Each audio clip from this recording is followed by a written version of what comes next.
नमस्कार, मेरा नाम आलोक है। आप लाइव स्टीज देख रहे हैं। मुख्यमंत्री सम्राट चौधरी की अध्यक्षता में आज दूसरी कैबिनेट की मीटिंग हुई है। बिहार में नई सरकार बनने के बाद ये दूसरी कैबिनेट की मीटिंग है जो सम्राट चौधरी की अध्यक्षता में हुई है। देखिए, कुल 63 एजेंडों पर मुहर लगी है, 63 बड़े फैसले लिए गए हैं, जिसके बारे में कैबिनेट सेक्रेटरी पूरी विस्तार से जानकारी दे रहे हैं। आपको बता दें, अब बिहार में जो खनन विभाग के अंतर्गत पत्थर का काम होता था, जो पत्थर की खुदाई होती थी, उसमें भी थोड़ी ढील दी गई है। यही यहाँ तक कि जो बिहार के जितने कॉन्ट्रैक्टर हैं, काम लेने वाले हैं, बिहार की जब सड़कों का निर्माण होगा तो उसमें बिहार के कॉन्ट्रैक्टर्स और जो संवेदक होंगे उनको पहले प्रायोरिटी दी जाएगी। बाहर की कंपनीज को नहीं, अन्य राज्यों से आए हुए लोगों को नहीं, पहले बिहार के लोगों को काम दिया जाएगा। ये एक बड़ा फैसला लिया है सम्राट चौधरी ने। 63 एजेंडों पर मुहर लगी है। क्या कुछ फैसले हुए, आपको सुनाते हैं।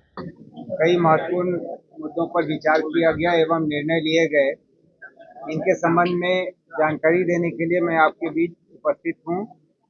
आज पहला एजेंडा ऊर्जा विभाग का था, जिसमें बिहार राज्य अंतर्गत अंतर राज्य संचरण प्रणाली के निर्माण एवं विकास के लिए टैरिफ आधारित प्रतिस्पर्धी निविदा के माध्यम से निविदा आमंत्रित कर कार्यों का संपादन करने के लिए आरईसी पावर डेवलपमेंट को सेलेक्ट किया गया और उनके साथ एमओयू करने की स्वीकृति दी गई। दूसरा एजेंडा मुख्यमंत्री विद्युत उपभोक्ता सहायता योजना अंतर्गत जो सब्सिडी उपलब्ध कराई जाती है, उसके कमेंसुरेट राशि राज्य सरकार के बजट से हस्तांतरित करने की स्वीकृति दी गई। तीसरा एजेंडा गृह विभाग का था। साइबर अपराध इकाई और विशेष शाखा के भवन के लिए मैंगल्स रोड पटना में 51 करोड़ 19 लाख बता दिया जाएगा। कुल 63 एजेंडा 64 थे, लेकिन एक विधायी कार्य है, उसका हम जिक्र यहाँ नहीं करते हैं, तो आपको हम 63 एजेंडा के बारे में बताएंगे। ठीक है, आप 63 ही लिखेंगे। खान एवं भूतत्व विभाग एवं पथ निर्माण विभाग के भी सचिव यहाँ मौजूद हैं। उनसे संबंधित कुछ महत्वपूर्ण मुद्दों पर वो लोग आपको बताएंगे विस्तार से। गन्ना उद्योग विभाग का एक और एजेंडा था, जिसमें पेराई के दर में कमीशन के दर को घटा दिया गया है ताकि ज़्यादा लाभकारी हो सके। अगला एजेंडा निगरानी विभाग का था, जिसमें निगरानी अन्वेषण संवर्ग के अंतर्गत नियुक्त एवं कार्यरत पदाधिकारियों को गृह विभाग में बिहार पुलिस में संबंधित संवर्ग के अंतर्गत समायोजित करने एवं निगरानी अन्वेषण संवर्ग को विलोपित करने की स्वीकृति दी गई। जल संसाधन विभाग का अगला एजेंडा था, जिसमें मंडई वियर एवं उससे निकलने वाली दायां एवं बायां मुख्य नहर प्रणाली के निर्माण कार्य हेतु पुनरीक्षित प्राक्कलन की स्वीकृति दी गई। लोक स्वास्थ्य अभियंत्रण विभाग का एजेंडा था, जिसमें जितनी योजनाएं हैं उनके मॉनिटरिंग के लिए इंटरनेट ऑफ थिंग्स IoT आधारित पर्यवेक्षण एवं मॉनिटरिंग हेतु व्यवस्था बनाई जा रही है। उसके लिए 3,601 करोड़ 56 लाख 61 हजार की स्वीकृति दी गई। वित्त विभाग का अगला एजेंडा था, एक साइबर ट्रेजरी के गठन की स्वीकृति दी गई। इसके संचालन हेतु 23 पदों के सृजन की भी स्वीकृति दी गई। वित्त विभाग का BCF का जो साइज होता है 350 करोड़, उसको बढ़ाकर 13,900 करोड़ करने की स्वीकृति दी गई। स्वास्थ्य विभाग के अंतर्गत नर्सेस ट्रेनिंग के लिए nurses training affiliation and conduct of examination of school of nursing rules में संशोधन की स्वीकृति दी गई। स्वास्थ्य विभाग का ही 12वां एजेंडा भी था, जिसमें ऑटिज्म से ग्रस्त व्यक्तियों की चिकित्सा हेतु गर्दनीबाग में मल्टी स्पेशलिटी अस्पताल के निर्माण के लिए कर्णांकित भूमि पर सेंटर ऑफ एक्सीलेंस की स्थापना एवं इस हेतु देश के ख्याति प्राप्त संस्थाओं में से उत्कृष्ट संस्था के चयन की स्वीकृति दी गई। अगला एजेंडा भी स्वास्थ्य विभाग का था, जिसमें कैंसर की रोकथाम, चिकित्सा एवं समुचित प्रबंधन हेतु 6 संविदागत पदों के सृजन की स्वीकृति दी गई। यह cancer care and research society के अंतर्गत किया गया। गृह विभाग का अगला एजेंडा था, जिसमें पटना में शहरी प्रबंधन इकाई के अंतर्गत एक अपर पुलिस अधीक्षक नगर व्यवस्था के पद की स्वीकृति दी गई। 15वां एजेंडा पथ निर्माण विभाग का था, जिसमें 4 योजनाएं हैं। मैं सचिव पथ निर्माण विभाग से अनुरोध करूंगा कि इनके बारे में आपको बताएं। धन्यवाद सर।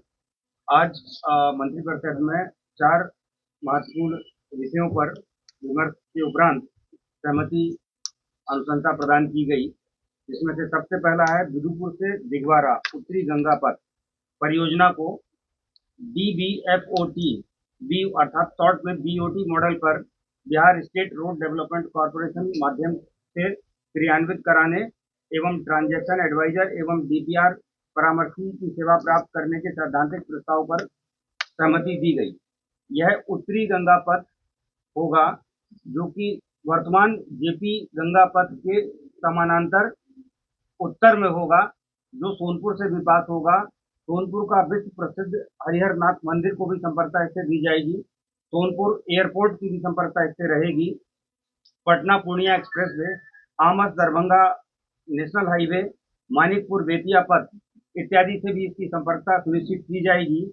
इस पथ के निर्माण से इस क्षेत्र का पर्यटन, आर्थिक एवं धार्मिक दृष्टिकोण से विकास संभव हो सकेगा। इसका लेंथ है 56 किलोमीटर और जो ट्रांजैक्शन एडवाइजर और DPR परामर्शी के चयन किए जाने पर सहमति प्रदान की गई है। उन लोगों का प्राथमिक प्रतिवेदन प्राप्त होने के पश्चात इसकी लगभग राशि का आकलन किया जा सकेगा। नहीं, एक है सर, बाकी में बस संक्षेप में मैं बोल देता हूँ। अगला जो है वो सारण जिला अंतर्गत दरियाहारा कोनहू से गोपालगंज डुमरिया घाट के बीच में 4 लेन ग्रीनफील्ड पथ की परियोजना को BOT मॉडल पर सैद्धांतिक सहमति दी गई। इस के निर्माण से भी क्षेत्र का आर्थिक, धार्मिक एवं पर्यटन की दृष्टिकोण से विकास होगा। इसी तरह से बक्सर आरा मनेर गंगा पथ अर्थात कोइलवर से बक्सर तक गंगा पथ की भी सहमति प्रदान की गई। इस पथ का नाम विश्वामित्र पथ होगा। इसी प्रकार से ये जो पहला पथ था विदुपुर से दिघवारा, उसका नाम गंगा अंबिका पथ होगा। और जो सारण जिले का दरियाहारा से डुमरिया घाट तक का जो पथ होगा, उसका नाम नारायणी पथ होगा। में जो बोधगया में इंडस्ट्रियल मैन्युफैक्चरिंग क्लस्टर बनाया जा रहा है, उसको डोभी चतरा NH 99 से सीधी संपर्कता प्रदान करने के लिए फाल्गु पर 2 लेन उच्च स्तरीय पुल के निर्माण की भी सहमति मंत्रिपरिषद से प्रदान की गई। इसके अतिरिक्त सर 54 नंबर पर बहुत महत्वपूर्ण इजाजत। अगला का था बिहार जुडिशियल एकेडमी के लिए अभी तक सेवा शर्त भर्ती एवं अनुशासन नियमावली नहीं थी, उसके गठन की स्वीकृति दी गई। इस पर पटना उच्च न्यायालय की सहमति प्राप्त है। नगर विकास एवं आवास विभाग का अगला एजेंडा था, जिसमें विद्युत विपत्रों के भुगतान के लिए समेकित भुगतान के लिए 425.99 करोड़ रुपए जो पहले ही भुगतान किया जा चुका है मार्च के माह में, उसकी घटनोत्तर स्वीकृति दी गई। अगला एजेंडा भी नगर विकास का था, नगर विकास एवं आवास विभाग का था, जिसमें बिहार राज्य सफाई कर्मचारी आयोग के कार्यालय के संचालन हेतु कुल 11 पदों के सृजन की स्वीकृति दी गई। इस पर 1,32,45,000 रुपए वार्षिक लागत व्यय का अनुमान है। खान एवं भूतत्व विभाग के अगले 2 एजेंडा हैं। मैं सचिव खान एवं भूतत्व विभाग से अनुरोध करूंगा कि इनके बारे में आपको बताएं। ये काफी महत्वपूर्ण एजेंडा आज इन पर निर्णय हुआ। धन्यवाद सर। खान एवं भूतत्व के जो हमारे रूल्स हैं, उन रूल्स में और उसके तहत पत्थर के खनन की व्यवस्था जो निर्धारित थी, पत्थर के खनन कुछ समय से आप अवगत है कि पत्थर का खनन अन्य कारणों से नहीं हो रहा था, जो सैद्धांतिक कारण थे। उसके तहत पिछले 2 साल से ये आवश्यकता महसूस की गई कि उन कारणों को एनालाइज किया जाए डीपली और पत्थर का खनन राज्य हित में बैलेंस करते हुए स्टार्ट किया जाए। उसके लिए डेवलपमेंट कमिश्नर सर की अध्यक्षता में एक समिति बनी। इन सभी जिलों से पर्यावरण वन विभाग, पर्यटन विभाग, कला संस्कृति विभाग के मेंबर्स के साथ एग्जामिन किया गया कि इन किन किन खनन पट्टों में इस प्रकार की समस्याएं हैं, उनका खनन नहीं कराया जाएगा, लेकिन जिनमें इस प्रकार की समस्याएं नहीं है उनका खनन और उनके खनन के लिए नीलामी की प्रक्रिया प्रारंभ की जाए। उससे संबंधित सैद्धांतिक सहमति प्राप्त की गई। वैसे अभी 30 मामले हैं जिनमें से 3 मामले रिजेक्ट हुए, जो कि पर्यावरण और पर्यटन और कला संस्कृति के ऑब्जेक्शंस के कारण उनको हम लोग नहीं कर रहे हैं, ताकि बैलेंस बना रहे। बाकी के जो 27 मामले हैं, उन 27 मामलों में से सभी मामलों के लिए जो वैधानिक प्रक्रिया है, वो वैधानिक प्रक्रिया में एक्सप्लोरेशन के बाद एनवायरमेंटल क्लियरेंस, उसके बाद नीलामी एमएसटीसी के माध्यम से कराए जाने की अनुमति, संबंधित रूल्स में उसके संबंध से उससे रिलेटेड इश्यूज के प्रावधान, तथा इसके अलावा बालू घाट के लिए जो सरेंडर होते थे उस सरेंडर के प्रावधान को और स्ट्रिंजेंट करने तथा उससे संबंधित रेट्स के रिवीजन के प्रावधान की अनुमति दी गई है। धन्यवाद। धन्यवाद दिवेश। राजस्व एवं भूमि सुधार विभाग के कई एजेंडा थे जिनमें अलग अलग संस्थानों को या विभागों को भूमि हस्तांतरण की स्वीकृति दी गई है। मैं संक्षेप में इनके बारे में बताऊंगा। पटना सिटी अंतर्गत की स्वीकृति दी गई। उच्च शिक्षा विभाग का अगला एजेंडा था जिसमें सभी महाविद्यालय, डिग्री महाविद्यालय रहित प्रखंडों में डिग्री महाविद्यालय की स्थापना व नामकरण, महाविद्यालयों को संबंधित क्षेत्राधिकार वाले राज्य के विश्वविद्यालयों की अधिभूत इकाई के रूप में मान्यता, उनके औपबंधिक संचालन, प्रति विद्यालय शिक्षक एवं शिक्षकेतर कर्मियों के 44 पदों के हिसाब से कुल 9,152 पदों का सृजन और महाविद्यालय में पठन पाठन प्रारंभ करने हेतु औपबंधिक रूप से चिन्हित संस्थानों में जीर्णोद्धार एवं अन्य कार्यों के लिए प्रति महाविद्यालय 50 लाख की दर से 104 करोड़ रुपए की स्वीकृति दी गई। मद्य निषेध उत्पाद एवं निबंधन विभाग का अगला एजेंडा था जिसमें बिहार स्टाम्प सेवा प्रदाता अनुज्ञप्ति एवं ई स्टाम्प की आपूर्ति नियमावली 2026 की स्वीकृति दी गई। गृह विभाग का अगला एजेंडा था जिसमें राज्य के 4 शहरों भागलपुर, मुजफ्फरपुर, बिहारशरीफ एवं गया जी हेतु यातायात पुलिस के विभिन्न कोठरियों में 485 पदों के सृजन और पूर्व से सृजित पदों में से 1606 पदों के करणांकन की स्वीकृति दी गई।